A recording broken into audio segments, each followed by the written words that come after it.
All right, so Brett. Yes, Brett. Yes, Sean. Brett. Uh, Marty went microphone. through. Marty went through the window. Yeah. We're off to a good start. Right. All right. When did you first start announcing? I first started announcing in September 2005. I was working with a group called Ultimate Championship Wrestling out of Bay City, Michigan. At the time, I was really doing whatever they needed. I'd take jackets to the back. I'd ring the bell. Actually got in trouble for that one time because they told me that they were doing a time limit thing, and I actually kept legit time and stopped the match before they were ready. Um, but I was at a show. I was ringing the bell, and they had a female announcer. It was her first time there. She didn't know who anybody was. And I remember they had a battle royal to start off the show. So every time somebody was eliminated, she'd look over at me, like, who was that? And I'd have to tell her. At intermission of the show, she came up to me, handed me the microphone, and You she do this. said, "Do you want to do the rest of the show?" Okay. And I went and I talked to the promoter and I said, she just asked me if I wanted to finish the show. He goes, "Well, you know everybody. Have at it." And I did the rest of the show. I did uh, let's see, so September, I think I did four more shows with them before I took the job in South Carolina and had to move. Okay. And how long you been down here? It'll be 11 years this coming February. Um, so how many awards have you won for announcing? Um, let's see, every year except 2015. So I think that's 12. Because my first year I got one for the promotion that I was working at. I was their announcer of the year, and they only had two that year. So sorry, Billy, I got that one. And after that, there was the CIW Awards, the Carolina Independent Wrestling. That was 2007 to 2012. 2013, I got the Georgia Wrestling History Award. 2014, I got an award. It was the Pro Wrestling Awards of the Carolinas or something. It was, and the thing about that one was I was on the panel that helped select the winners for that one, and I was adamant I do not want my name on. If I'm going to be involved with this, I do not want to be a nominee. And everybody else in the panel voted for me. In fact, I think that year of the people that were on the panel, there were two or three. We all got awards, and it's just like now it just looks like we're patting ourselves on the back. Right. Best in show. Biggest in show too. Yeah, you take up that, and I take up all this. I get the other three quarters. God forbid your other announcer partner was here. I'd be out of Yeah, the camera. yeah. If Brad Stutz were here, you wouldn't be. You'd look like a period between two zeros. Um, so what's it like to work with your friends and bigger names? I love the opportunity to work with names, as you refer to it.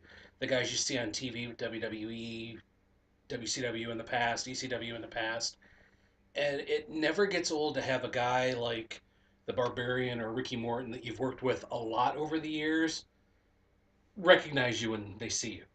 Mhm. I was just at WrestleCade up in Winston-Salem back in November.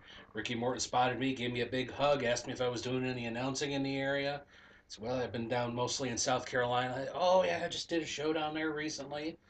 Yeah, it's a neat feeling to see these guys that you admired growing up, and even some you may have been intimidated with growing up, like the Barbarian, that, oh, Brett, good to see you. Barbarian's been in the country, 50 years and still speaks broken English, but it's fun to converse with him. That's if you can understand it. Oh yeah, I've had friends that have told me they've been in the ring with him, and they'll, I don't think I'm letting out any secrets here by saying, you call it in the ring. Right. You say you go to that next spot, and he says he had me up against the ropes, and all I heard as he was pushing me off was Nadabu. And he said, I spent the whole time around the ropes going, what the hell is a Nadabu? And I came up and he hit me with the boot, and I went, oh, Now the boot. Got it. um, so, you got any road stories or Oh God, I have hundreds of road stories. I don't know how many will be YouTube friendly and uh, no holds barred, no man? holds You barred. go right ahead. All right, well, I don't have the colorful stories that you might, but I do have colorful stories. Um, Gosh, where to start? Where to start? Um, Gosh, I could tell the story about my car door falling off, but that's been put on every podcast and every locker room story that's ever been told, thanks to me and John Schuyler. Long story short, door falls off. Have to put door back on. Drive from Charleston to Greenville, which is a 3 hour drive, with a door being held up by a screwdriver. And on the way back, I'm listening to the 70s on 7 on Sirius XM, and Light My Fire comes on by the Doors. And somebody in the vehicle says, I know this is probably not the best time to bring this up, but does anybody else find it funny that the song playing right now is by the Doors? And I laughed for probably a good 5 miles. It was just that release that I needed from the tension of what the hell am I going to do with this door? Um, Not really a road story, more of a get together with the guys. I had uh, John Schuyler, John Malice, and Michael Freely, collectively the Freebirds, at my house one night. A long night of drinking and storytelling. It got to be daybreak, and Freely decided he had enough. Just, I'm going to sleep. And he took the recliner in my living room, stretched all the way back, and the last thing he said before he went to sleep is, don't mess with me. I'm trying to sleep. Okay, fine. About 5 minutes goes by. He's starting to snore. John Schuyler gets up, and I realize what's going to happen. And I'm like, John, don't mess with him. I'm not going to mess with him. You're going to break my damn window. I'm not going to break your effing window. John grabs a hold of Freely's foot, shakes it enough to startle Freely, who jumps, window shatters. Freely jumps out of the chair, almost Looney Tunes it through my front door. Skylar was standing and dropped, sitting Indian style, just in shock of what just happened. I was laying on the floor and I sat up, which is an event in and of itself. I don't do ups. I do like push ups, but they give me ice cream headaches. It's an orange sherbet joke, by the way. Okay, just seeing if you're paying attention. And I said, don't worry about it. I'll call it maintenance. We'll get it fixed. You know, Skylar offered to pay for the window. No problem. So the next day, I call the apartment office. I said, had a little accident, window broke, but I'm going out of town for Christmas. This was December. I said, I'm going out of town for a week. If you need to get in there, do what you got to do. Before I left for Michigan, I put a piece of cardboard in front of the window. Figure if it snows, rains, what have you, it'll be all right. Yeah. A week later, I come back. I get the last flight into Greenville. I get home a little after midnight. I realize as I'm walking up to my apartment, the cardboard is still there, which means they haven't fixed my window. It's been a week. So I open the front door, walk in, turn around, lock the door. I turn back around, and there's a cat sitting on my living room floor. I don't have a cat. I looked at the cat looked at me, cat looks over at the window, looks back at me, looks at the window, and bolts. I have no idea how long the cat was in there. For all I know, there could be cat shit all over my apartment. Right. Next day, I go back to the apartment office. Said, guys didn't fix my window. Oh, we've been trying to get somebody in. I says, I came home last night and there was a cat in my living room. I don't have a cat. She says, we'll get it taken care of. It was taken care of that afternoon. So you don't let John Schuyler near your windows, especially if he's been drinking. So don't let John near your windows. Uh, love you, John. um, had a show in Hendersonville, North Carolina once, and we used to go early in the afternoons to training. Well, the guys would train, I would watch them train. I don't need to train, I'm an announcer. Once in a while, I'd get in there and get knocked around, but most of the time, I'd let them do it. Well, afterwards, there were two options for lunch. You either went to the Mexican restaurant that everybody went to, which I never understood the point of having Mexican food before you wrestle. That just seems dangerous to me. Yeah. Like we had Taco Bell before we started this, and I'm going, we're going to be in trouble. Yeah. You know, you had the Diablo sauce. I just had a nacho, so I should be okay. But you're going to be brewing something over there. Or the other option that we would go to was Subway.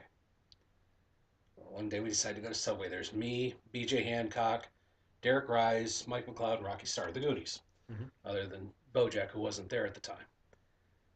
We all rode together, and as we got out of the car, I believe Rise had to go to an ATM first, get some cash. BJ and I had cash on us, so we're like, well, we'll meet you inside. We go inside, and the drink station, like the fountain drinks, the station was on the floor. And we just kind of looked down at it. And I looked at BJ and I said, they must have known Rise was coming. Because Rise is the shortest one in the group. And we started laughing, and the girl behind the counter says, what's so funny? I want to know. Says, ma'am, if you see a midget come in here with Bob Saget and the Geico caveman, all questions will be answered. And she kind of looks at us puzzled, but she makes our sandwiches. As I'm getting ready to pay, ding, the door opens. We all turn and look, and there's a midget with Bob Saget and the Geico caveman. And she loses it behind the counter. Rise just looks, realizes something is up, and goes, I don't know what happened, but you guys are assholes.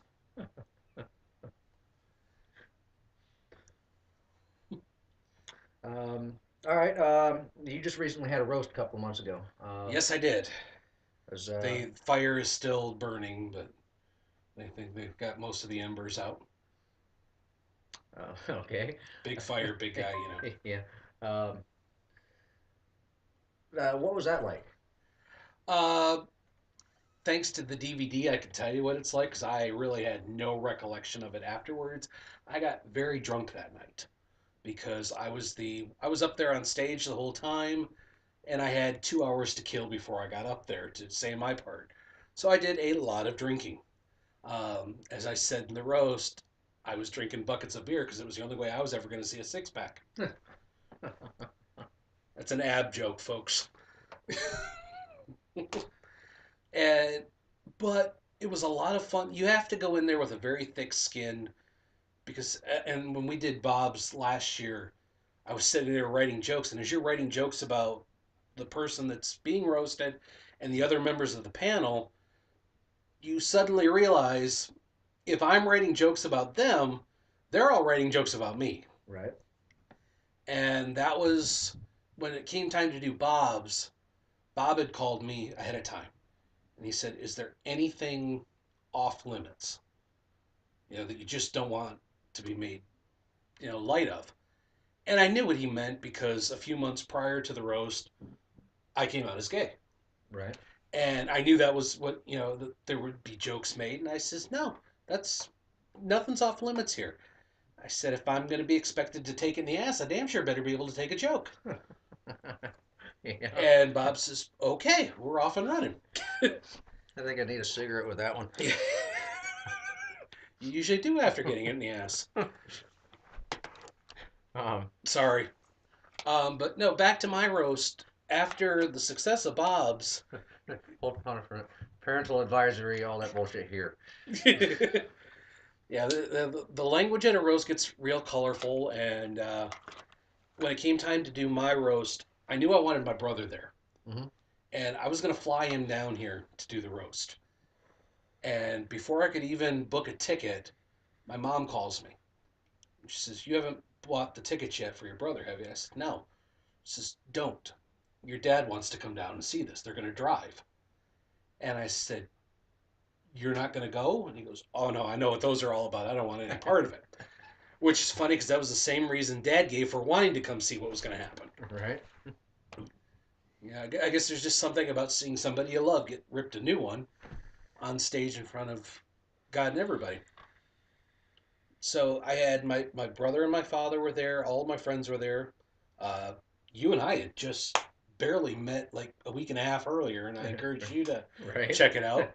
It's like, Yeah, I was drunk too. yeah, it's like I'm going to throw you to the wolves here and see everybody because my friends are not subtle. No. They're not shy. Um, but no, it was a lot of fun.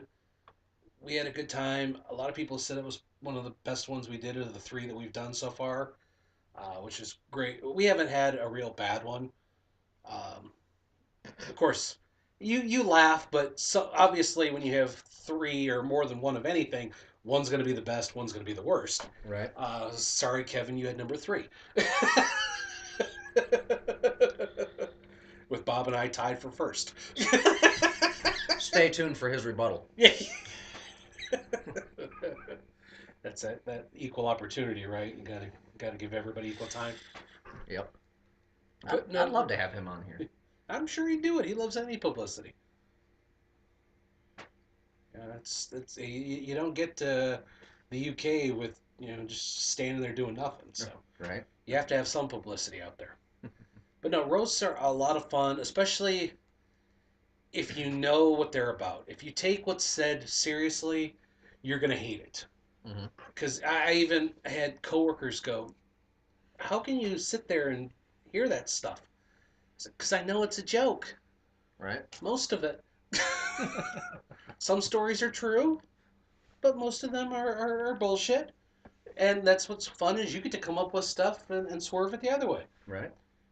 It's like when I told the story at Bob's roast about telling him that I was gay, and I said he looked for a second and he goes, "Huh? I started to suspect when your dick started tasting like shit." So I made it sound like he was gay. Right. You just turn it around, and that's what cracks people up. It's that shock value of a roast because there really are no limits. Um, right before we did mine, Prince passed away. Right. And as we were standing there waiting to go on, Boomer Payne says to me, "Are you going to make any jokes about Prince today?" And I said, "No. He's a prince. I'm a queen. I outrank him." No priorities there. So and that's our favorite saying is, when you hit that line, it's a roast, people. um.